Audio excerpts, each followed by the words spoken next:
Okay. Good evening, everyone. This will be, but in case I forget to later, by the way, this will be the last shirtle after Pesach in this slot. So next few weeks. Next week I'm away, and then the week after that is sort of the week before Pesach, and then I think the week after that is Pesach itself. So it's getting close. Okay. I was asked to elaborate a little bit more on Ikar and Tofel with mazonos. So I'll just very briefly summarize Ikar and Tofel. And then I'll speak, Ikar and Tofel again to remind you is where you have a main food and a subsidiary food. And then I'll speak briefly about how this is applied in the scenario of mazonos, and then how this is applied in the scenario of soups, which there's quite a lot of confusion around. And then hopefully we'll have time to also look at cases of medication and things like that, and how Berachos deal with that, and that will probably bring us to our conclusion for this week.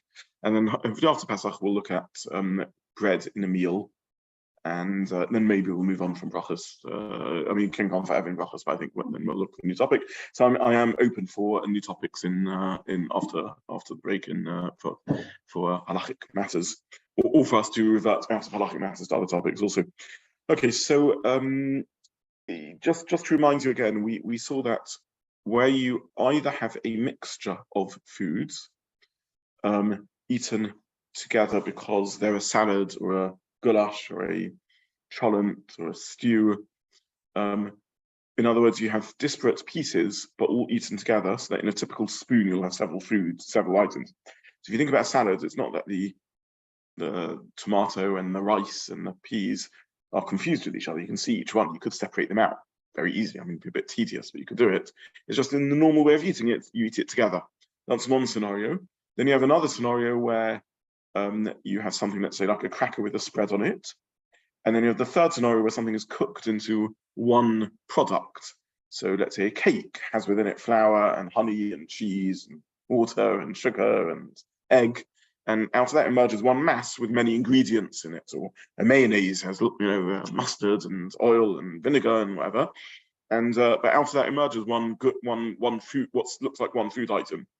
In all these cases, the working principle is Ikar and Tofel. You only make a Beracha on the main thing, and that exempts also the subsidiary item. And normally speaking, the main ingredient is defined by the majority ingredient. So normally you simply look at what the majority is, and that determines the Beracha. There are cases where it isn't determined by the majority ingredient, but rather by what is clearly the main or more important ingredient. And a particular case of that is mazonos. Now, if you have grain or flour in a product, normally that defines what the whole product is. So it may be that the flour in a cake is the minority ingredient. In other words, you have the mixture, the body of a cake, and maybe the flour is only 40% because it's got honey and raisins and other things in it. Nonetheless, what you're having is cake. So the flour or the mazonos defines the whole product. It's a cake, it's a biscuit. Sometimes you may have pockets of almost separate food within a cake, and nonetheless, it's still a cake. So if you think about a strudel or a pie or a tart, which has a filling, maybe the filling is more than the breading that goes around it, the cake that goes around it. Nonetheless, the mazonos defines what it is. So there is a rule which sounds like it's a magical formula, which says anything which has in it grain ingredients, that always is the Ikar, that's always the main, and that's always mazonos. However, what I'm trying to bring out is it's not a magical rule, and it doesn't apply in every circumstance. The logic is because the mazonos defines what the whole product is. It says this is a cake or a pie or a biscuit with a filling in, but you say it's a filling in the cake, but it's a cake, it's a pie, it's a filling in the pie. So all the Gemara and the halachists mean when they say anything which has grain or flour in it, that is the Ikar, is because normally that defines what the product is. In situations where it doesn't define what the product is, mazonos is the same as everything else, and it has the normal rules of Ikar and Tofel. So if you're using mazonot to bind as a binding agent, even though it has flour, that doesn't define what the food is. So if you have a meatball or a fishball, you don't think of that as cake. It's not cake, it's not defined by the mazonos. Why? Because any mazonos in it is simply a binding agent. If you use flour as a thickening agent in a gravy or a soup, the bracha doesn't magically become mazonos because it doesn't define the object. On the contrary, in that case, it very much is toffel or subservient to the main food. So any case where it's used as a binding agent, or any case where it's clearly not the defining food item in the food, it wouldn't determine the bracha. Similarly, if it's there to provide accompanying spicing or the like, then again, that wouldn't define the bracha. So schnitzel, which has a thin layer of batter around it, clearly this is a piece of meat or chicken or turkey, which just has a batter around it, and therefore that wouldn't define the bracha. A salad, which you put croutons into it. A soup, we'll deal with soups later, but a soup which you put croutons into it, clearly this is just very much a seasoning. You could use salt as a seasoning, you can use pepper as a seasoning, you can use cloves or a spring onion, and you're choosing to use a crouton with a bit of a crunch, but it's just a seasoning. In these cases, it wouldn't define the bracha, and the bracha would remain defined by the normal rules of Ikar and VeTofel. So this is a summary really of what I said last time, and an attempt to clarify an area that a couple of people asked me afterwards that was left a little bit vague. This is the principle of mazonos defining what the food is. Now, sometimes this can be a little confusing. For example, chocolates. So if you have a wafer bar, I think we would all agree that this is primarily a piece of biscuit covered in chocolate, and therefore the bracha would be mazonos. If you have a sort of a finger of biscuits, a chocolate biscuit, it clearly is a biscuit covered with a bit of chocolate, and again the bracha would clearly be mazonos. If you have something like a Twix bar, I never had Twix. Is it still on the Is it still on the KLBD? Is Twix still okay? I guess I'm not using a non-kosher example. Because if you have a Twix bar, it's a little bit difficult to determine what it is. I'm often asked about that. Is it mazonos or is it a chocolate bar that happens to have a bit of crunchy cake in, or is it a biscuit that is surrounded by chocolate?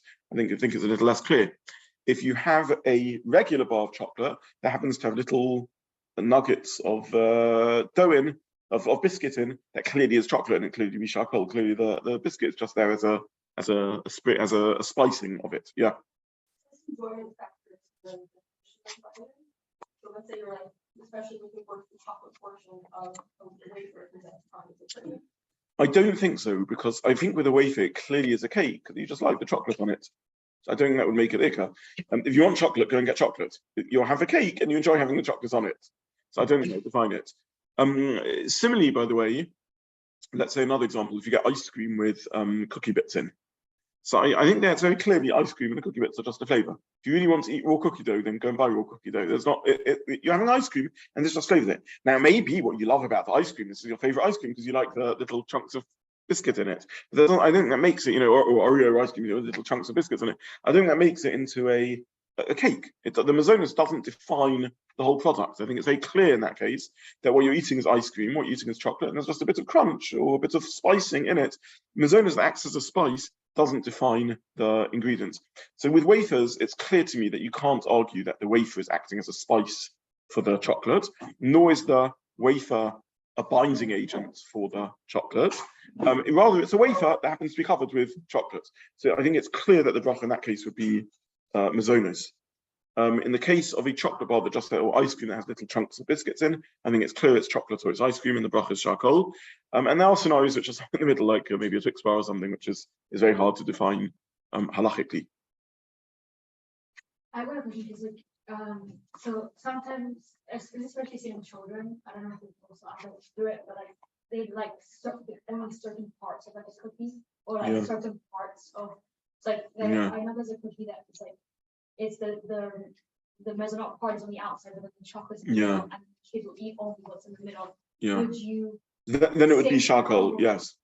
So if you have a sandwich cookie with toothpaste in the middle, it's like mint cream in the middle, and a kid's only scraping off the mint cream, then they're only having that. Then that would be charcoal. Okay. Yeah.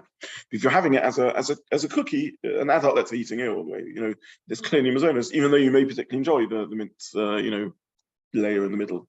So that's clearly That's clearly Mazonos. So in each case, I think one just has to understand and give it a little bit of thought. Part of halacha, by the way, is to make us more reflective when we do things. So brachos in particular is designed as a way of appreciating Hashem, and it does call upon one to engage in a little bit of halachic analysis whenever one's eating, and that's really sort of part of the part of the purpose of it. So again, just to summarize, we always follow the Ikar. Generally speaking, often flour or grain acts as the defining element, and it becomes a cake, a biscuit, a pie, a cracker, and the like, and that would define the Beracha. But when it doesn't, because it's just a binding agent or just as a spice, and it's clearly not the Ikar, it's a crouton in a soup or whatever, then it wouldn't have the chashivas, it wouldn't have the significance of mazonos. By the way, many candies have the same issues, and licorice sticks, they have like a sort of plasticky texture almost to them, and it's often because they've got like a sort of a gelling agent mixed with the flour. And again, the bracha will not be mazonos because this is just a binding agent or something that gives it a texture, but nothing more than that. Okay, so this is Ikar VeTofel with respect to mazonos. I want to spend a little bit of time now talking about the application of these principles to soups. So there are several scenarios of soups, and one has to be quite careful here when one learns the classic poskim on the issue, because eating habits have changed, and one has to be conscious of this. This would also be relevant to what we don't discuss this week, but probably what we end up discussing after Pesach, which is the issue of brachos made during bread meals. And again, brachos are not immune from cultural shifts in eating habits, and that affects the nature of the bracha. No posik 100 years ago was asked about ice cream with cookie dough in. It just wasn't around, and therefore it's a new halachic shayla, and similarly how we eat has altered. So let's just go through soup, and I'll try and share with you where some of the confusions come around these things, because I believe nowadays almost always a soup is shahakol, and all the distinctions that you may have heard on occasions, I don't think really apply that much to how we eat soup nowadays. Okay, so let's start with what's not controversial, which is if you have a chicken and meat soup, even though there's also bits of vegetable in the soup, carrots or onion, which is quite a normal thing to do, the bracha would be shahakol, because clearly the ikar of the soup is the meat and the broth, the meat soup, and carrots and onions are just there to add a little bit of flavor to it. So that's non-controversial.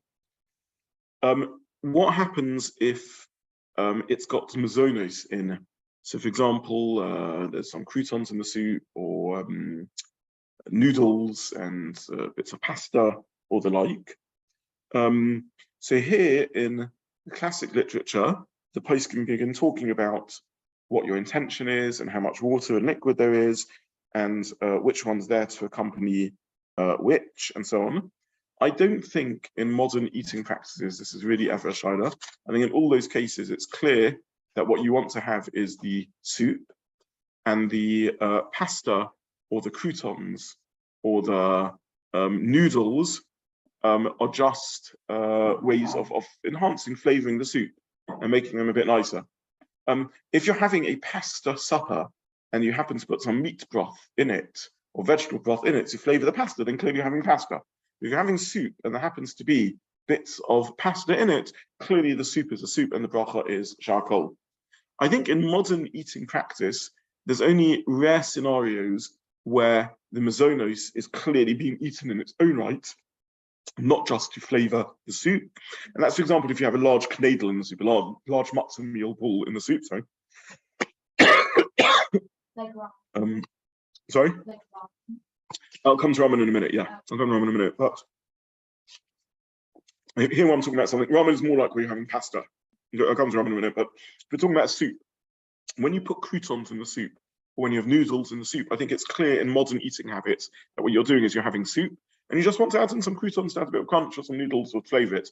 I think the only case where you have a sort of bulk of mazonos, which has its own separate significance, is when you have like a large matzah meal ball in the soup, or people make these little pastry things with meat fillings in on some of the Yom Tov, and people have been hogging to make them like these sorts of things. In those cases, it's indeed something that you're eating separately, And in that case, best practice would be to take it out, to just take a spoon with just a bit of Kneidelech on, make mazonos on that, and make charcoal on the rest of the soup. But I don't think otherwise, what we're having is, I don't think otherwise, in most cases, people genuinely want both the pasta and the soup. There are cases, as I said, where that's indeed the case. And I think if you're having a pasta, which you're just flavoring with a broth, it's clearly mazonos. And if you're having ramen noodles with where you've got a bulk of them and just a little bit of broth around it, again, then in that case, clearly the noodles are a significant part of what you're having. And again, that would be mazonos. But in regular, if you're served soup at the beginning of a meal, I think in nowadays eating practices, it's very rare that the bracha should be, in the meat soup, the bracha should be mazonos.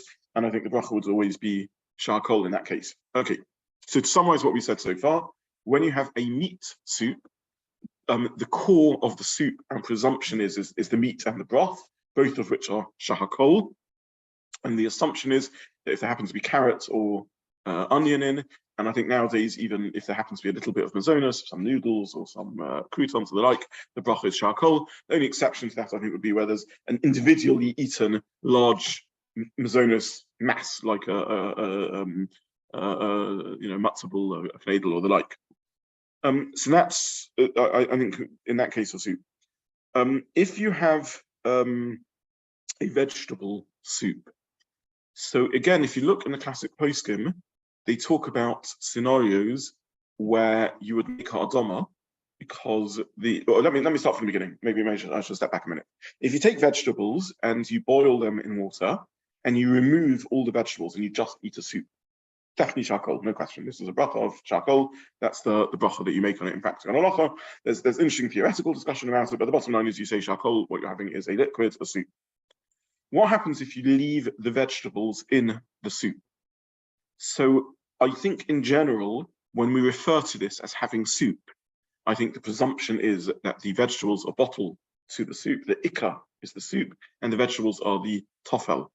Again, even though there's discussion in the poskim about this scenario, it seems because in the olden days, eating habits were people would eat together a soup, plus having that as, in a sense, the main meal of the main vegetable of the meal. I don't think in general that's how we eat nowadays. If you're having a soup, you're having it as a soup, and the vegetables are there as an addition. If you're having vegetables, you're having, you're serving these as vegetables and there happens to be some liquid around it, then yes, the ikar would be the vegetable and the liquid would be tofel to it. But I think in general, when something's brought in as a soup, the ratio of how we do it nowadays is such that it's very clear that the liquid is the ikar and the vegetables are there as a tofel.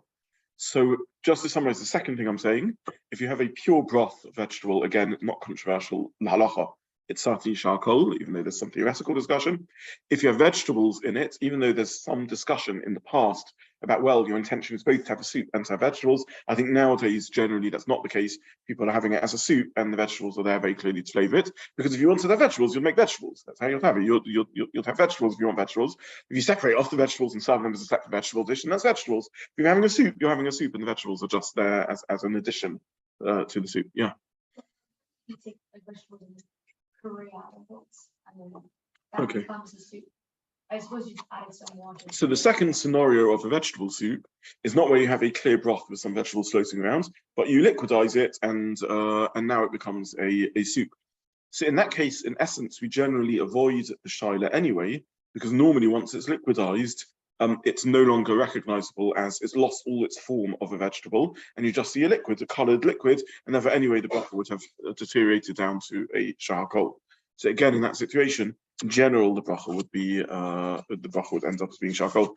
So in practical eating habits, I think in general that the bracha would be charcoal for a lot of soups. Yes. Sorry, I've just made a slight launch, but I've always been confused why mashed potato is that down by. Yeah, it's a good question. Mashed potatoes, you would argue, have the answer is they haven't lost all form of potato because they're not liquidized, they're just mashed. And here you have a combination of they haven't been liquidized, they haven't lost all their potato form, and it's a vegetable which is common to mash, and this is what potatoes look like when mashed. And therefore, that's not charcoal. But the question is a good question. Yeah. when it's liquid, if it's you can't recognize what it was originally. That's Correct. That's normally where it would lose its bracha. Yes. Yes. So So there's pureed or liquidized and there's mashed, and that's the issue over here. Mashed peas are mashed peas. They're recognizable as peas. They're just squash peas, so the bracha would be adama. If you liquidize it and make a pure soup out of it, then yes, again, it would have lost its bracha. Yeah. Yeah. You know how if flour on its own is shakol, and then when you cook it, it becomes it gets upgraded to like a bigger bracha. In which case, sorry? Flour. Yes. It's originally shakol. Yes. And it upgrades Yes. into Yes. it upgrades into a different bracha. Why is it that once say if you mash it or you it's not mash it, if you puree it, it downgrades into a shakol? So it's a very good question. Most I'll step back a bit and explain this because it deserves explaining. And it brings out an important halachic concept over here. When we make a bracha on fruit and vegetables, we're making a bracha on Borei Pri Ha'etz, Borei Pri Ha'adama, the creator of the fruit of the ground, the fruit of the tree. So you're making a bracha on a biological entity, the fruit of the tree or the products of the ground, and that's why you say Ha'etz Ha'adama. If it isn't the fruit of the tree or the fruit of the ground, but it's just something else like water or salt or meat or milk, you say shakol on it. If you break the link between it and the fruit that grew on the tree or in the ground, such that it's no longer recognizable and it's effectively become a new product of sorts, you've ruptured the link, and therefore again it deteriorates to a shakol because what you're seeing and experiencing isn't the fruit of the ground anymore, or the fruit of the tree, and therefore it's lost its bracha. Now, there is or are some types of food where after you've ruptured its link from the ground, you reconstruct it into a certain food item. And there are two types of food items where a bracha is defined on the nature of the food as opposed to the nature of the biological entity. And that is lechem and borei minei mazonos. So bread isn't a bracha because it's a type of biological entity. It's a bracha because it's a type of functionality, a type of food product. It's bread. So uniquely, if you take grain is a vegetable. Its bracha in principle would be ha'adama. If you grind it down to flour, it would lose its bracha and it becomes shakol because it's both unrecognizable and deteriorated. It's a schnitzel, so it's a change for the worse. It's kind of powdery. It's not particularly pleasant to eat. If you then reconstitute it and make it into bread, you say lechem min haaretz on it, not because you're having it as a fruit. You're no longer saying borei pri ha'adam on it, but because it has a functionality. It's the name of a type of food. It's bread. So bread is a different, and mazonos for that matter, is a different sort of bracha. It's a bracha said on a type of food as opposed to a type of fruit or a type of growing thing. So fruits, whether bracha that's defined for them pri ha'adam or pri ha'etz, because of the biological entity, change them for the worse and certainly make them unrecognizable. Shinul agrioso, unrecognizable, they lose their bracha. Reconstituted into bread, so it has the unique bracha of lechem. If you make another vegetable into bread, it's not bread, it's just a vegetable mush, and therefore it wouldn't get a new bracha. By the way, there is another food product which is pretty similar to wheat in a sense. It's a very popular food product. You take a type of grain-like thing, you grind it down into flour, and then you reconstitute it and make a dough of it, which you then harden, and we all love eating it. Welcome to the world of chocolate. Right? So this is what chocolate is. Chocolate, you take the chocolate bean, you grind it down into flour, it then gets mixed up and it becomes rehardened into a bread, right? It's a dough, a sort of dough, and it becomes a hard mass. Nonetheless, surprisingly, Chazal didn't give chocolate its own bracha. Nowadays we would say it's a very chashuv type of food and it serves its own functionality of bracha, but it doesn't have its own bracha, and therefore chocolate is shakol. Why is chocolate shakol? Because it has lost its original biological form and connection to that, and it hasn't regained a title of bread.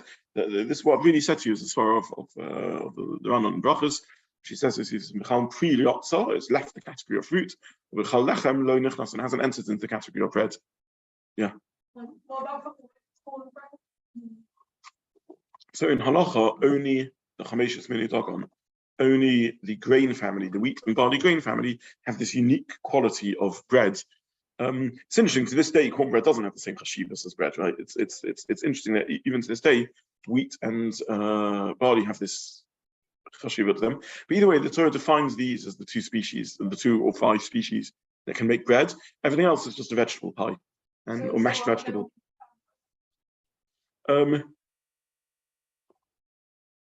So I don't know enough about how it's made and what it looks like. If it's no longer recognizable and it looks like a bread or a cake of sorts, it would be charcoal. It would have lost its hardama bracha. Yeah. Generally, there's 2 sorts of cornflakes. There's the Israeli style cornflakes, like Telma and the like, where the cornflake is made by grinding corn down to a flour and then making a flake out of it. In which case, again, it would be charcoal.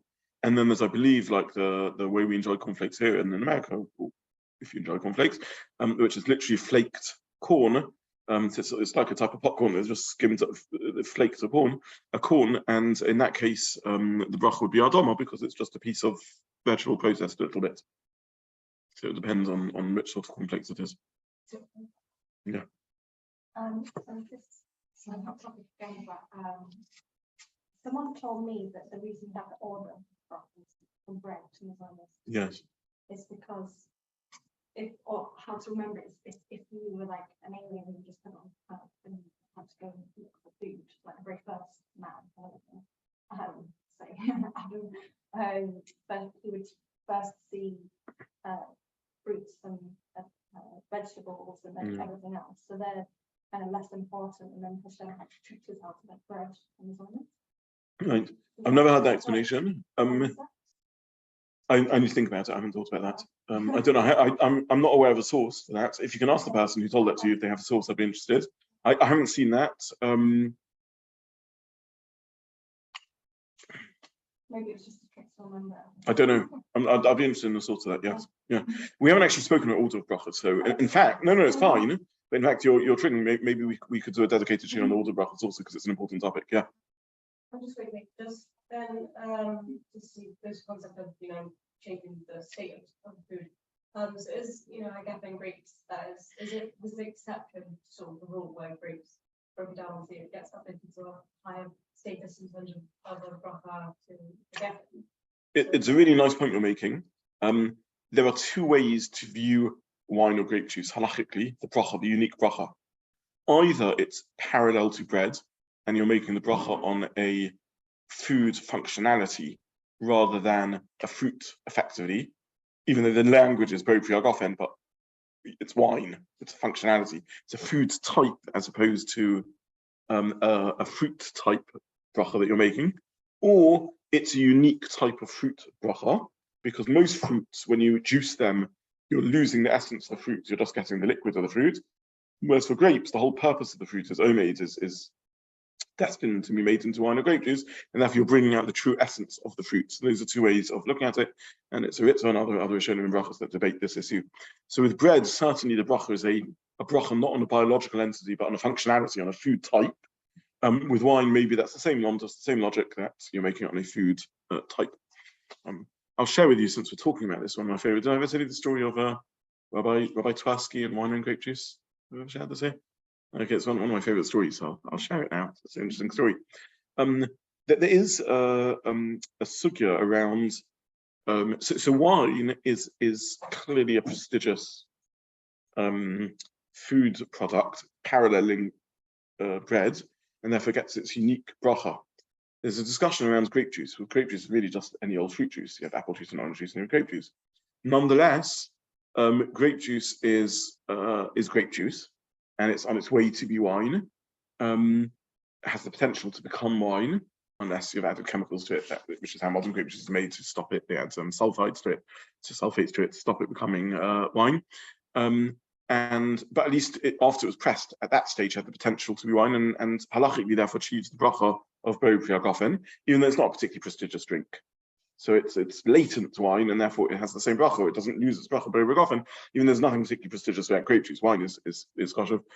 Just as an aside, I believe this Rabbi Tversky, Rabbi Dr. Abraham Tversky, is he a name that's familiar to you? So he was a very remarkable man, a Hasidic rabbi, and also a leading psychiatrist in America. Very influential throughout his life. Unfortunately, passed away, I think, last year in COVID.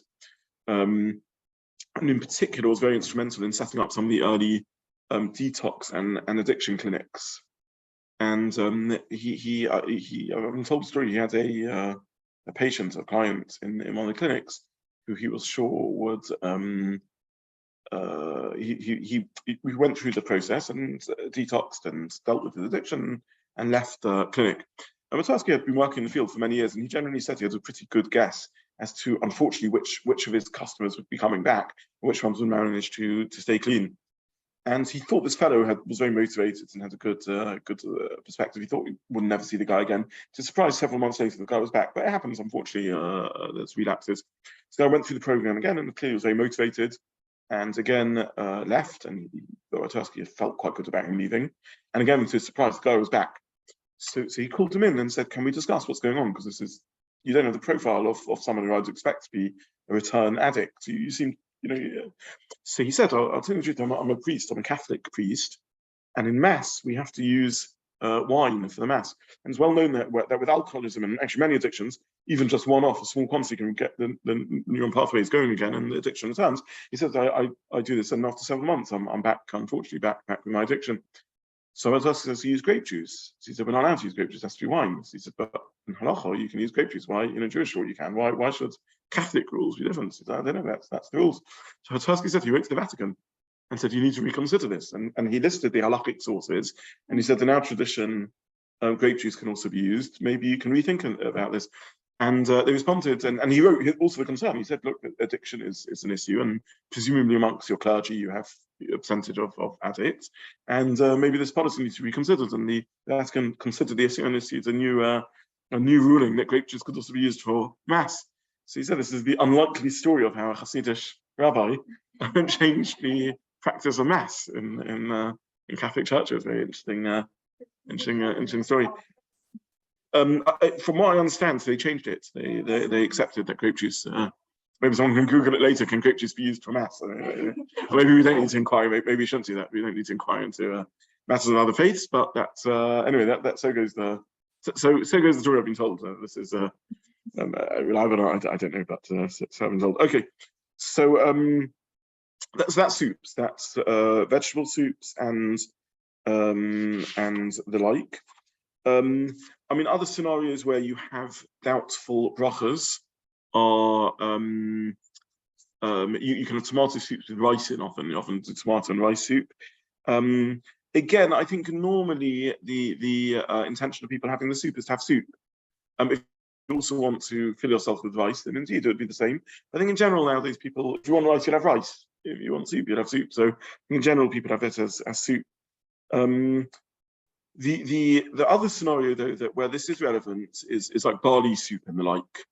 Now it's interesting because it actually ties into Julie's question. Actually, thank you for that. So it's actually gave me an opening for this. So what bracha do we make on barley grains that are boiled? So if they are just boiled, they're hardama, they're just a vegetable, as we just discussed. If they are so boiled that they burst, they split, and they become mushed up, then they are mazonos, because now they've become a mazonos stodge as opposed to vegetable bits. Because as I explained, barley is the same as every other vegetable. It's just a vegetable. So only when it ceases to be a vegetable and it becomes a food product that it achieves its new bracha. So if you have a barley soup with just regular barley in, normally speaking, it would not have mazonos. It wouldn't be mazonos, and it wouldn't be the bracha wouldn't alter. If the barley is so boiled that it's what's called in Halachot nismaich, it's broken down, it's sort of crumbled and formed like a glutinous stodge, then indeed the bracha would be mazonos on it. But I think again in regular barley soups, normally the brachas are done, in which case it would behave as a normal vegetable. And if your intention is also to have vegetable, you would say the bracha on it, but generally when you're having soup, I think the presumption is your intention is to have soup. And therefore the bracha would be shakol. Yes. Why is it that when the barley is broken down, it doesn't become charcoal because it doesn't look like the original barley. While like flour, for example, wheat, for example, if you broke it down, then it would become charcoal because it would be wheat.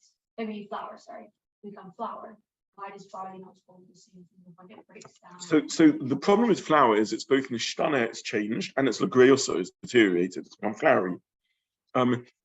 If on the other hand you make a barley stew, that's called in halacha ma'aseh kedera, it's a pottage of barley, and then it would be mazonos because you've made a functional food item out of wheat or barley. It'd be the same with wheat or barley. We just don't do it with wheat grains. In other words, the point you always have to ask yourself when you're looking at wheat: is it just a vegetable, in which case it would be hardama, or is it a new functionality, bread, cake, pasta, pottage, in which case it would be mazonos. Now, to be honest, whole barley is a little unresolved. When you boil up barley and make a sort of stew out of it, and it hasn't broken down, it remains a bit of a suffix, but the rule generally is suffix Berachos alcohol. So maybe if you can avoid the suffix and you want to be from, you can. As core halach is concerned, the Shaltzi and Paskin say it's a suffix, and you make hardama on it. So if you have barley which hasn't broken down, in practical halacha, even though there's some theoretical debate, we treat it just as a boiled vegetable. If it's broken down and it's become a stew, then indeed it would be mazonos because it's now become a food product. The point with flour is it hasn't become a good food product, it's just flour. And then what about oats? Because if you cook it, it's definitely mazonos. Yes. If you don't cook it, just leave it overnight, it does clump together and stick. Yeah, that wouldn't be enough. If it's not cooked, it wouldn't be enough.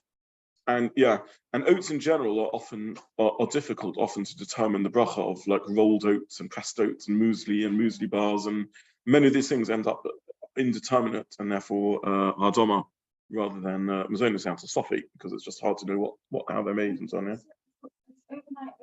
They're not I believe not. Yeah, because it's not boiled. Yeah. Let me double check. So let's put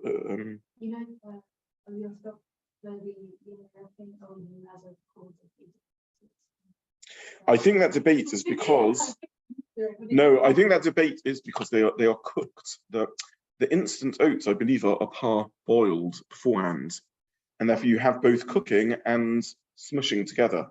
I don't know how to translate to nitzmaich other than smushing. So so in that case, it's been boiled and rolled and broken and smushed. But if you have completely raw, the bracha would be hardama. No, the question is with these rolled oats and partially cooked. I believe instant oats. The truth is, there's a double layers of complexity here, both halachic and practical in how these things are made. So I want to be a bit hesitant now and remind myself of how these are produced. I just know when I've looked into them, I found it very hard to work out how they're made in the past. And almost invariably, when I'm asked about mueslis and muesli bars, it's very hard to determine whether the oats are pressed or not, whether they've become a glutinous mass or not, whether they're broken down or not. And therefore, in general, you end up in a scenario of suffix. And there's discussion about which way to jump in this case of suffix, but my opinion is that you jump towards that. You would hardama would be the way you resolve the suffix. Yeah.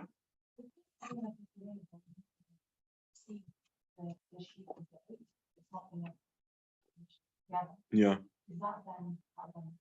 I think in practice one would almost always end up making hardama, and even when you can see it's broken down and stuck together, it's hard to tell whether that's just from the pressure or from the honey or whatever binding agent they use, or whether it's genuinely bound because of how it's cooked. So I along with my chaverim, other rabbonim, have looked into this. It's very, very hard to get any clarity around all these things. So in general, out of suffix, we say hardama. Yeah. There's debate of what to do in a situation of doubt, but that's a pure halachic debate. And then my own personal take on it is that we say hardama. Yes.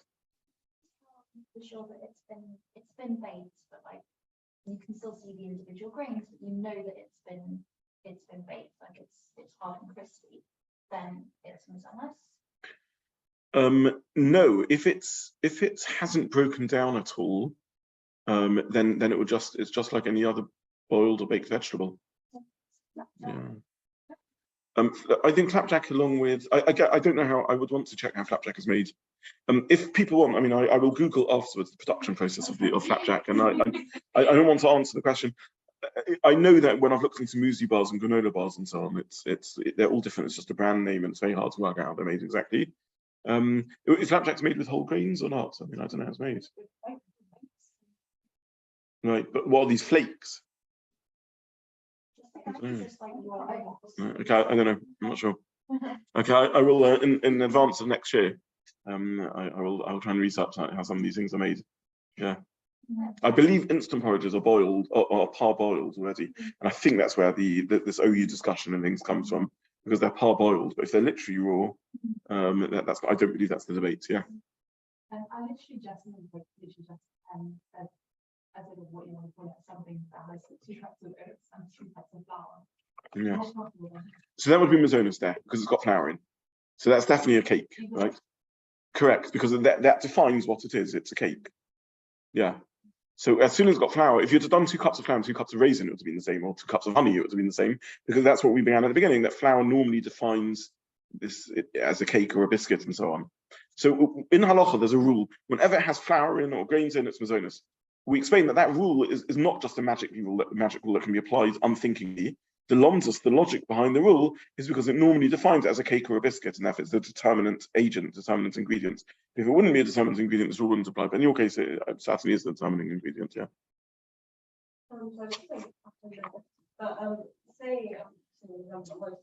Say there's quantity of soup that made in it. Say you say shahakal on the soup, and then you realize, you've got a kneidelech in there and you want to make a mezonot. Yes. Can you then make a mezonot even though you've said shahakal, which technically covers all of it? Are you allowed to then make another sort of broth in it, or would it be a level time because you technically lost out on the broth? Okay, so it wouldn't be. You would make both brachos, and the reason is because the shakol was said with intention on the soup, and the mazonos was said as the kneidelech. Normally, we say that you should make the more specific bracha first, which is the principle that you were referencing before, and then the more general bracha. But in the case of soup, for various technical reasons, it's often not the best way to do it, and therefore, including other doubts and so on, which I don't want to go into now. And therefore, in general, you make shakol in the soup and then mazonos on the kneidelech. I think what we need actually is a research trip. I think we need to apply Hilchas Brachos and go on go to a bakery and a shop and a Brachos party, exactly, a halachic Brachos party. So yes. Yeah, we need you to bring in your oat biscuits, and need you to bring in some porridge and the yogurt and granola mix that you have at breakfast, and then maybe some soup, and yeah, absolutely. I think that's the halachic conclusion of the section. Okay, so we'll stop here for today, and okay, so we run out of time. This time after Pesach, I will. In fact, I'll take notes because you reminded me. We said we would deal with. Let me get my pen out. Okay, I'm going to get back to you with better answers about oats and porridge and flapjacks. Okay, that's number one. Then I'm going to cover things that we don't make brachos on at all, like medicines and sore throats. And then finally, we will do order of brachos, since you brought that up. Order of brachos. So that will be 1 or 2 shiurim post Pesach. And then we will conclude that, and I'll open nominations for another A to Z of Halacha. Yeah. Sorry? I do record these, yes. Yeah. I'll put them. Is anyone on the Lahavah groups, they sent out the links for the shiurim on the group or not? So it wouldn't connect, could you do it? So I don't know if it worked, but I did try.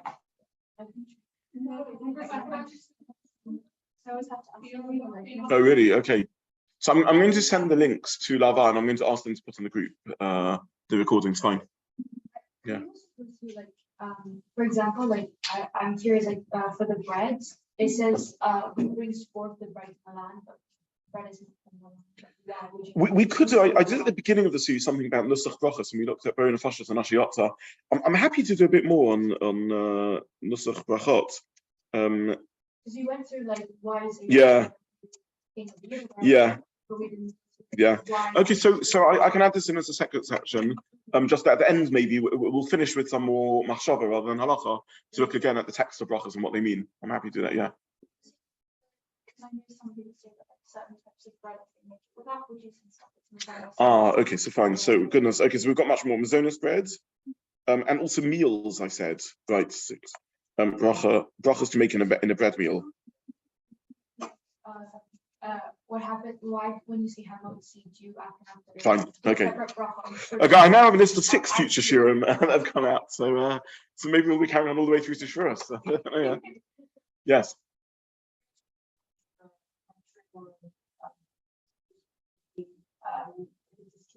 Yes.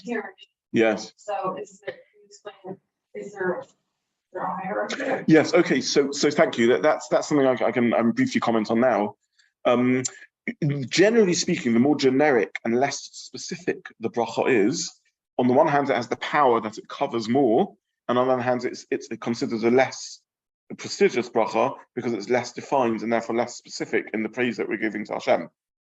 And therefore, Shakol has the advantage of being a catch-all bracha, but the disadvantage that it's considered the bracha for things that become less specific and have deteriorated from the opportunity of saying a more specific bracha.